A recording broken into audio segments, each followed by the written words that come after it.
I want you to imagine something. Imagine you wake up tomorrow and it is all gone. Not some of it, all of it. The money in every account, gone. The house, gone. The job, the title, the business, whatever you had built, gone. And then imagine the part nobody warned you about, that when the money vanished, most of the people vanished with it, quietly, over a few months, because it turned out they had come for the money and not for you. You are standing on burned ground, nothing left but yourself and the smell of smoke. I do not have to imagine this. I lived it. I was at the very top. I ran money. I had the fortune, the name, the seat everyone wanted. And in my early 40s, it came down in a single terrible season, all of it. I stood on the burned ground of my own life at nearly 40 and understood for the first time the difference between what is real and what only looks real. I call that place year zero. Because when you have lost everything, the calendar of your life resets. Every advantage, every head start, every dollar burned to nothing. You are back at zero, which feels, at first, like the end. And here is the thing I need you to understand before I say another word. The thing that took me years of ash to learn. Burned ground is not dead ground. Burned ground is the most fertile soil there is. There is a kind of pine tree. I read about it in the worst year of my life, and it saved me, whose cones are sealed shut with resin and will not open, will not release their seeds until a fire comes through hot enough to melt the seal. The seed cannot begin until the forest burns. The fire is not the end of that tree. The fire is the only thing that lets it be born. Most people standing on burned ground see only the ash. They spend the rest of their lives mourning the forest that was. The few who rebuild, the ones who come back stronger than before the fire, see something else. They see that the seal has finally melted. They see year zero not as the end of everything, but as the one moment the seed can open. I am going to give you 7 brutal rules for rebuilding from year zero. I earned every one of them on the burned ground of my own life, and I am a man who has now stood on both the summit and the ash, so I will not lie to you the way people who have only ever climbed will. A warning first, this will be hard, because it will ask you to let some things stay dead that you are still trying to carry. Do not look away from that. But letting die is the first rule, and it is where the seed opens. Let us begin at zero. Rule 1, let the old life finish dying. The first rule is the cruelest, and every person who rebuilds slowly does it because they refuse this one. Grieve hard, grieve fast, and then bury it. You think the heaviest thing to carry from a ruin is the loss. It is not. The heaviest thing is the corpse, the man you used to be, the life you used to have, dragged behind you everywhere you go because you cannot admit he is dead. I have watched people spend a decade on the burned ground doing nothing but standing over the body of who they were, waiting for it to breathe again. Call it what it is. It is the vigil. You keep a vigil over the old life, the title, the house, the version of yourself people admired, and while you keep it, you cannot plant a single thing because a man on his knees at a grave has no hands free to work the soil. The pine seed cannot open while the old tree still stands. The fire has to take the whole forest first. That is not cruelty. That is the mechanism. The heat that destroys the old growth is the exact same heat that melts the resin and frees the seed. You do not get one without the other. Here is the money truth underneath the grief, and it is unsentimental. As long as you are trying to protect the old life's numbers, the house you cannot afford, the standard of living from before the fire, you will make catastrophic decisions. You will pour good money into a dead structure. You will borrow to keep up a corpse. The single most expensive thing a ruined person does is refuse the new, smaller number and keep spending like the old one is coming back. Your ego will fight this harder than anything. It will whisper that accepting the loss is giving up, that a strong man does not let the old life go. It has it backwards. Clinging is the weakness. Burying is the strength. And the world will help you keep the vigil. It will pity you. Treat the old version as the real one, and this one as a tragedy. Do not accept the pity. Pity is just another person insisting the corpse should still be breathing. So here is your assignment, and do it this week.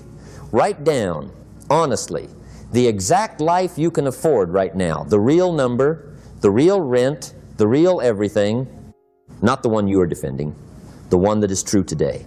Then let the other one die. Grieve it if you must, hard, for a day, a week.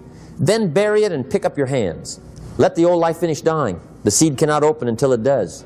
Rule 2, rebuild the builder first.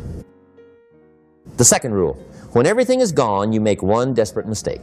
You rush to rebuild the money. Rebuild the builder first. Everyone standing on burned ground asks the same frantic question, how do I get the money back? Wrong question. The money was never the asset. The money was what the asset produced. You are standing in the ashes, staring at where the crop used to be, and the only thing that survived the fire is the one thing that can grow another crop you. Your mind, your skills, your health, your capacity to make sound decisions, that is your entire remaining balance sheet. And most people, in a panic to replace the crop, burn down the last thing they have left trying. Call it the frenzy. The ruined person works 20 hours, sleeps 4, eats poorly, decides desperately, and drives the one surviving asset themselves straight into the ground. They liquidate their health, their clarity, their judgment to chase fast money, and they end up with no money and a broken builder. Now they truly have nothing. The forester who manages the burn knows something. After a fire, you do not force the ground. You protect what survived and you let it recover its strength first, because a weak root system cannot hold a new tree. The recovery of the soil comes before the growth of anything in it. Here is the mechanic. In plain financial terms, every good decision you will make from here depends on one instrument, your own judgment. And judgment is destroyed by exhaustion, panic, and despair faster than by anything else. A rested, clear builder finds opportunities. An exhausted, desperate one walks straight past. Your sleep is capital. Your health is capital. Your calm is the highest yield asset you own, because it is the thing that allocates all the others. Your ego wants heroic, suffering, the grinding, the sacrifice, the story of how hard you pushed. Skip the story. Suffering is not the same as progress. A man destroying himself is not building. He is just adding a second fire to the first. The world will applaud the frenzy. It loves the hustle, the no days off, the wreck yourself myth. That myth has buried more comebacks than any market ever did. So your assignment. Before you chase a single dollar, stabilize the builder. Get the sleep. Move your body. Protect your mind from the people and inputs that feed the panic. Spend the first weeks making yourself clear and strong, not busy. A steady builder is worth more than a frantic one, and it is the only asset the fire could not take. Rebuild the builder first. Everything else is grown by his hands. Rule 3, shrink your life to the studs. The third rule feels like defeat and is actually the fastest freedom there is. Strip your life down to the bare studs. Need almost nothing. When people lose everything, they cling hardest to the size of the life they lost. The same rooms, the same overhead, the same monthly wait. They think shrinking is shameful. So they keep the big fixed costs and spend all their new small income just feeding a structure built for a person who no longer exists. They are heating a burned house. Call it the overhead trap, and it is math, not mood. Every fixed cost you carry is a fire you must feed every single month before you have earned a thing for yourself. A big life has a big monthly burn. On burned ground, that burn will consume every green shoot the instant it appears. The larger your overhead, the more you must earn just to stand still, and the longer, zero holds you. After a forest fire, the first things to return are not the tall trees.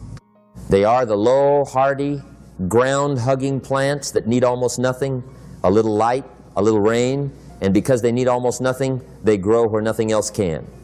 They own the burned ground precisely because they are small. Smallness is not their weakness. It is why they survive first. Here is the mechanism, and it is the most powerful lever in a rebuild. Freedom is not income minus wants. It is income minus needs. The smaller your needs, the sooner any income at all exceeds them, and the moment your income clears your needs, even by a little, you are free to save, to choose, to refuse bad work, to take real risks. A man who needs $2,000 a month is free far sooner than a man earning 3 times as much who needs all of it. Low needs are the shortest possible road back to standing on your own. Your ego will scream that shrinking means you have fallen, that people will see the smaller apartment and the older car and know, let them know. The ego that needs to look unfallen is the exact thing that keeps you fallen. There is a strange, clean power in owning almost nothing. Nothing owns you back. The world sells the opposite with every breath. More, upgrade, you deserve it, do not settle. That whole machine is designed to keep your needs high so your freedom stays permanently out of reach. So, your assignment, list every fixed cost you carry, then cut it to the studs, the smallest, cheapest, leanest version of a life you can honestly stand. Do it fast, do it deep, do it before pride talks you out of it. Get your needs so low that even a beginning income covers them. Shrink your life to the studs. Small is how you survive the burn. Rule 4, take the humble work now. The fourth rule is the one that chokes proud people, and pride is exactly what it is here to kill. Rebuild your cash flow before you rebuild your dignity. Take the humble work today. The ruined person waits. He will not take the small job, the beneath him work, the thing that pays little and impresses no one, because it does not match who he was. He sits on the burned ground holding out for something worthy of the old title, and while he waits for dignified work, he has no cash flow at all, and the waiting itself bleeds him closer to true ruin. Call it the dignity delay. Pride tells you it is protecting you. It is starving you. Pride is a luxury of people who have not been burned. The unburned can afford to be choosy. You cannot. Not yet. When fire clears the ground, the seeds that win are not the ones that wait for perfect conditions. They are the ones that take root the instant there is any opening at all, in poor soil, in hard light, before anything better arrives. They do not wait for the ideal spot. They take the spot that exists. Here is the financial truth, cold and simple. Cash flow is oxygen. It does not matter in year zero whether the work is worthy of you. It matters whether money's coming in, because income buys you time, and time is the one thing a rebuild runs on. Humble work that pays today beats dignified work that might pay in 6 months, because the humble work keeps you alive long enough to build the dignified thing on the side. First you get the oxygen, then you get the choices. Never the other way around. Your ego will call the small work humiliating. Let it be humiliating. Swallowing your pride is not losing your dignity. It is the most dignified thing a grown person can do. Feed yourself and your people by any honest means, and let no work be beneath you. The man too proud to take the small job is not noble. He is just hungry with an audience in his head. The world will feed that audience. It will ask what you are doing now and make a face at the answer. Take the humble work anyway. The people making the face are not going to pay your rent. So here is your assignment, and there is no waiting on it. Find honest work you can start this week. Any work that produces cash flow now, however small, however far beneath the old you, take it. Let it stabilize the ground while you build the real thing quietly underneath. Pride eats last, or pride does not eat. Take the humble work now. Oxygen first. Dignity grows back. Rule 5, protect the first green shoots. The fifth rule is, where most comebacks die a second death, right at the moment they start to work. When the first small progress appears, protect it like your life depends on it. It does. Here's what people do. The instant things start turning, the first real money comes in, the first bit of momentum, the first green shoot pushing up through the ash, and they immediately spend it, show it, or bet it. They upgrade the car. They tell everyone they are back. They take the first profit and gamble it on something big to speed things up. And the shoot, so young its roots are barely into the soil, gets torn out or trampled, and they are back to zero, except now with the added despair of having been close. Call it the premature harvest. You cannot harvest a seedling. But the relief of finally seeing green after all that ash is so overwhelming that people grab at it before it has grown roots and kill the very thing that was saving them. A seedling on burned ground has no protection, no canopy, no shelter, no established root, a single hard wind, one careless boot, and it is gone. The ones that make it to be trees are the ones that were sheltered, left alone, and allowed to root in obscurity before they were asked to bear any weight. Early growth needs to be hidden, not displayed. The mechanic is pure discipline. Early progress in a rebuild is fragile because it has no reserves behind it, no cushion, no buffer, no root of savings to survive a shock. So every early dollar has exactly one job: to become roots, not to be spent, not to be shown, not to be risked on a shortcut. Build the buffer first. Let the young thing get boring and stable and sheltered before you ask anything of it. The wind is coming. It always comes. Root before it does. Your ego will be desperate to announce the comeback to show the people who watched you fall that you are rising. That announcement is the wind that flattens the shoot. The need to be seen recovering is the enemy of actually recovering. Grow in silence. The world will tempt you with the fast version. Leverage the early win. Go big. Why wait? That temptation has killed more second chances than the original fire. So your assignment. When the first progress comes and it will do nothing with it, bank it. Build a small wall of cash between yourself and the next shock. Do not upgrade, do not announce, do not gamble it on speed. Let the shoots root in the dark where the wind cannot reach them. Protect the first green shoots. A young fire needs shelter from the wind. Rule 6, choose your soil. The 6th rule decides whether anything you plant survives, and it has almost nothing to do with money. Choose your soil carefully. The soil is the people you rebuild among. When you are down, you take whoever is around. You stay in the same circles, keep the same company, absorb the same voices, and you do not notice that some soil is poisoned. Some people, without meaning you harm, keep you rooted to the old dead forest. They remind you constantly of who you were. They doubt the new thing quietly. They pull you back toward the burn every time you try to grow. Plant a seed in poisoned soil, and it does not matter how good the seed is. Call it the wrong ground. A rebuilding person is porous. You soak up whatever surrounds you because your own strength is not yet set. Around the wrong people, you rebuild slow, sick, and small.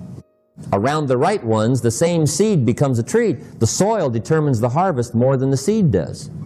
After a fire, foresters know the ground itself matters more than the seed you cast on it.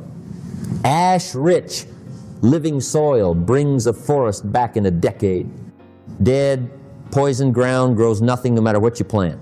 Same seed, different soil, entirely different forest. Here is the mechanism, and it is quietly financial too. The people around you set the invisible defaults for your decisions. What is normal to spend, normal to attempt, normal to believe is possible for someone like you. Surround yourself with people who lift, who build, who assume you will make it, and their defaults become yours. You make better money decisions almost without trying. Surround yourself with people rooted in decline, and their ceiling becomes your ceiling. You do not rise much above the average of the ground you were planted in. Your ego will resist this because leaving poisoned soil means admitting some relationships were part of what kept you down, and it will feel like betrayal or arrogance to step away. It is neither. Protecting a fragile new life from ground that would kill it is not betrayal. It is the most basic sense. The world will call you cold for it, for pruning who you spend your hours with when you are trying to grow. Be cold about it. Your one remaining life is too short to root in ground that grows nothing. So your assignment, and it is hard. Look honestly at the ground you are planted in. Move toward the few who lift you and assume your rise. Put distance between yourself and the voices that keep you tied to the ash. You cannot always choose your seed, but you can, right now, choose your soil. Choose your soil.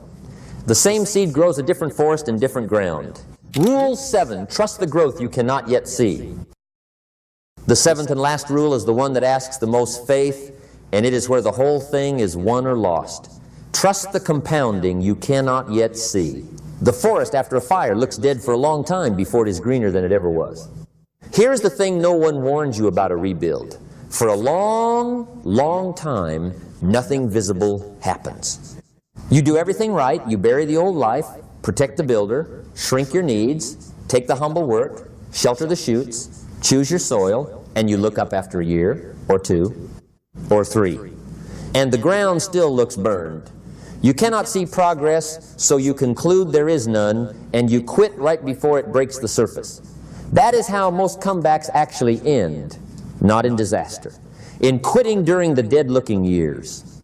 Call it the barren season. It is the stretch where the work has all gone underground, into roots, into foundations, into things that do not show, and the surface still looks like ash. It is the most dangerous season precisely because it feels like failure. while it is actually the necessary shape of success.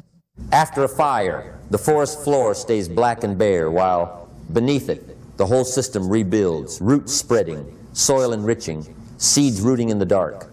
For years it looks dead to anyone glancing at the surface. And then it comes up all at once, and within a decade it is denser and greener than the forest that burned, because the fire cleared the old and fed the new. The greenest forests are the ones that burned. Here is the mechanism, and it is the truest thing I know about money and about life. Compounding does almost all its work invisibly at the end. The early years of any rebuild, savings, skills, reputation, capital, produce results so small you can barely see them, and then the curve turns upward, and the last stretch delivers more than all the years before it combined.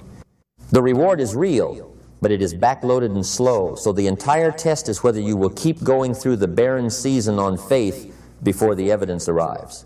The ones who make it are simply the ones who did not quit in the dark. Your ego wants proof now. It wants the fast, visible comeback. When the proof does not come on its schedule, it whispers that you are fooling yourself, that it is not working, that you should stop. That whisper, believed, is the only thing that can truly defeat you now.